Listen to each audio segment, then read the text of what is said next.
Quando nós temos ministros que são colocados ali por interesses políticos. Como nós temos ministros que se dizem comunistas. E o direito não pode ser comunista nem capitalista, nem direita nem esquerda. O direito tem que ser direito, estar acima. Acima de qualquer paixão política.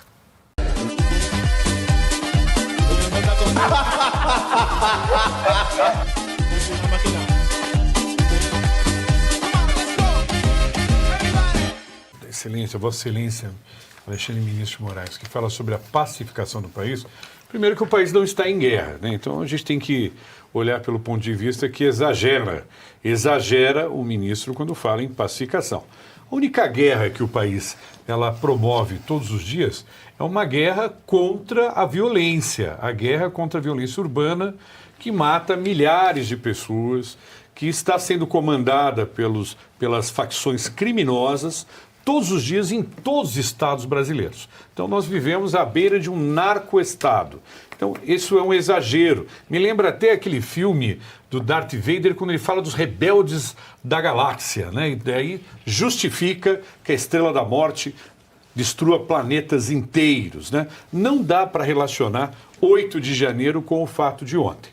Não dá para relacionar. 8 de janeiro, uma baderna. Os maiores juristas do Brasil, incluindo o doutor Ives Gandra, já falou, aquilo não teve nada de golpe, não teve nada de terrorismo, 8 de janeiro, foi apenas um bando de baderneiros fazendo algazarra e muitos manifestantes que estavam ali utilizando da sua prerrogativa de se manifestar, que está garantido isso na nossa Constituição. Foram colocados todos em vala comum.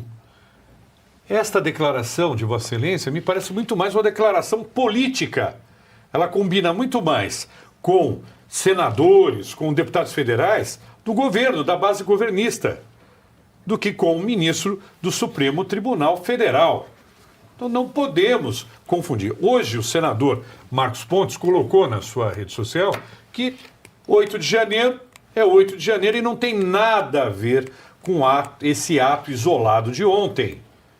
Então temos que parar para pensar e dizer o seguinte, olha, vamos prestar atenção em quem está falando as coisas agora. Porque se o falso manto da expressão da liberdade, comentado por Vossa Excelência, está escamoteando a verdade, cadê a verdadeira toga preta que pode salvar e julgar de forma decente os brasileiros? Cadê? Não há mais, porque nesse exato momento o STF está reunido em sessão. Neste exato momento, os ministros estão no plenário do STF discutindo sobre o fato de ontem. Ou seja, tornam-se eles todos suspeitos para julgar esse caso.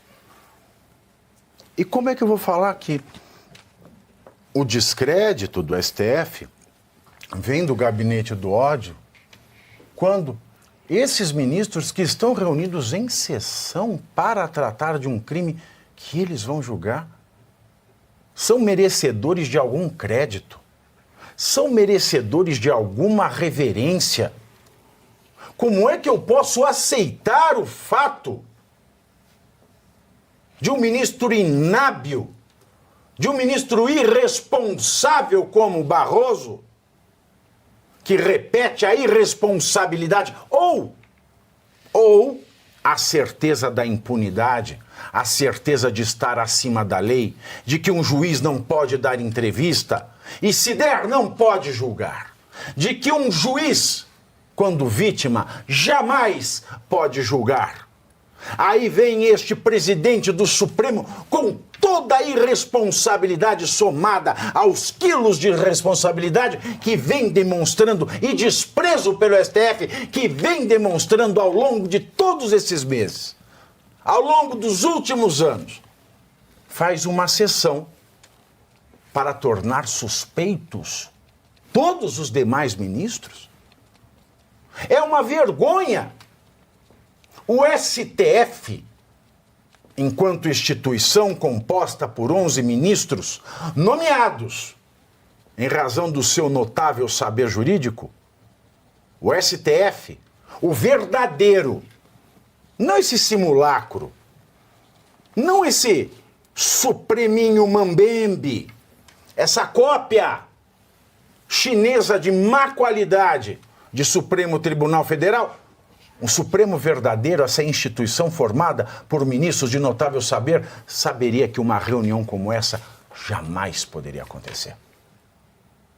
E aí vocês vêm me dizer que o descrédito à instituição vem do gabinete do ódio.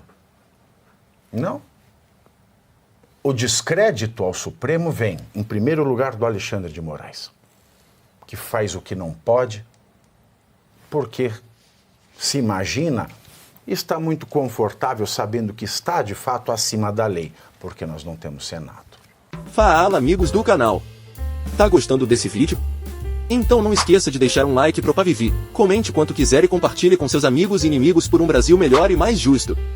Caso você ainda não seja inscrito no canal, faz isso agora mesmo para receber as notícias mais quentíssimas todos os dias. Não saia daí que o melhor deste vídeo vem agora. Em segundo lugar, porque nós temos um presidente do Supremo que diz que o Supremo é um órgão político, que passa por cima do Legislativo, que mente numa sessão dizendo: aqui nós não estamos descriminalizando nada, estamos discutindo se a maconha é uma questão de ilícito penal ou ilícito administrativo, quando a própria lei diz que é um ilícito penal. Quando nós temos um sujeito sem nenhum saber jurídico como Toffoli, que não se enquadraria nem para ser advogado em escritório de 5ª categoria no interior de Roraima, mas ele é ministro. Quando nós temos ministros que são colocados ali por interesses políticos. Como nós temos ministros que se dizem comunistas. E o direito não pode ser comunista nem capitalista, nem direita nem esquerda. O direito tem que ser direito, estar acima de qualquer paixão política. Como é que você vai me dizer que o descrédito do STF vem de militantes da direita quando são vocês, ministros, que todos os dias dão motivos para se desacreditar que o STF está sequestrado, que vocês não são passíveis de crédito, que vocês fazem mal para a democracia, que vocês arruinam a justiça brasileira? E falo com isso com base na minha cabeça? Não! Digo isso com base na Constituição Brasileira, a Constituição Brasileira, o Estatuto da Magistratura, a Lei do Impeachment, a Lei dos Crimes de Responsabilidade, o Código de Processo Civil, o Código de Processo Penal, a Lei de Execução Penal e tantas outras leis do nosso ordenamento. Porque todas elas, basta ler. São essas leis que desacreditam e dão descrédito a esta imitação barata, a esta imitação ridícula de STF que vossas excelências instalaram no Brasil. Pavi, eu vou pegar esse ponto que você trouxe do descrédito das instituições. Isso está dentro de uma narrativa muito clara para acabar com a ideia de contestação. Porque o que leva ou gera o descrédito das instituições é a impossibilidade das instituições cumprirem o seu papel, dentre eles tecer uma norma que possa ser aplicada isonomicamente. Quando pessoas que estão executando as instituições, estão trabalhando nas instituições, fazem parte, estão inseridas nas instituições, elas levam à fragilização dessas regras ou não aplicam-nas isonomicamente, eles é que levam o descrédito às instituições. O que ele faz ao dizer e acusar essas pessoas que dizem elas estão trabalhando contra nós porque querem o descrédito das instituições é uma forma amena de dizer nós não queremos mais qualquer forma de contestação. Esse é o ponto. O que me assusta nisso tudo, e aí eu vou... A fala do ministro instalou a ditadura. Eu Sim. até pergunto, é o quê? É o segundo incêndio no Reichstag? É mais ou menos isso. É mais ou menos isso. Em que, e detalhe, independentemente de onde veio o caso, eu vou tentar trabalhar conceitualmente e eu vou chegar no mesmo local por um caminho diverso, tá? Um caminho diferente. Eu particularmente considero que aquilo foi um ato terrorista. Foi um ato terrorista por causa de uma ação que foi feita com um intuito, que é de provocar medo e utilizar a divulgação para espalhar o medo. Só tem uma coisa que pode negar que foi um ato terrorista. Crime terrorista não chegou, como você falou, mas o ato em si foi. O que pode dizer que não foi um ato terrorista? Se nós compararmos com o que aconteceu em Guarulhos, ali não foi um ato terrorista. Ali foi uma queima de arquivo. Porque eles não quiseram colocar o medo em todas as pessoas, eles quiseram eliminar um arquivo. Se aquilo que a esposa, a ex-esposa deste senhor falou é verdade, que ele foi lá para matar o Alexandre de Moraes, deixa de ser um ato terrorista para ser uma tentativa de homicídio. Ele queria matar uma série de pessoas. Razão pela qual eu até questiono a ideia de que ele é um desequilibrado. Sabe o que passa pela minha cabeça? É isso que pode trazer um problema para todos nós. E este senhor que agora se manifestou ou apresentou o vídeo sobre ele, pode tirar proveito disso? É que esse indivíduo é um indivíduo desesperançado. Eu não sei nem se é a palavra adequada. É alguém que perdeu a esperança. E por ter perdido a esperança, o seu equilíbrio foi jogado no lixo. Ah, mas ele já tinha conclusões ou conceitos ou comportamentos inadequados. Deixa eu contar um segredo para as pessoas. 90% dos seres humanos têm comportamentos inadequados. O que define se ele vai preservar o seu equilíbrio não são decisões pontuais. Quando que as suas decisões são negativas? Quando ele perde a esperança. Esse é que é o ponto. É um indivíduo solitário, não tem esposa, perdeu a eleição, não sabe o que vai fazer e foi lá cometendo um ato típico de um lobo solitário. O lobo solitário não precisa estar vinculado a ninguém. É sempre alguém que vai lá e eu vou tocar o rolo porque eu desisti. Aí é que está o meu medo. Porque nós temos muitas pessoas que perderam a esperança e o que o Alexandre de Moraes está fazendo é aumentar a ideia de que a esperança não pode mais permanecer. Porque ele está jogando a esperança de todos fora. Onde que estão as esperanças? Que volte o equilíbrio nas relações entre os poderes e que as pessoas punam aqueles que estão cometendo crimes, em especial contra a Constituição. Dentre essas pessoas está a Sua Excelência, o ministro Alexandre de Moraes. Eu estou vendo, as pessoas perderam a esperança. Vendo subir Esse num trono.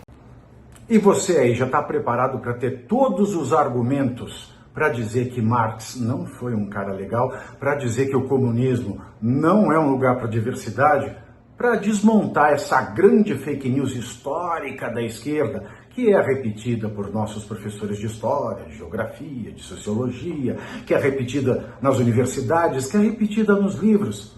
Está preparado para dizer por que Marx não era um cara legal e por que todo marxista raiz também não é, e por que o comunismo é terrível?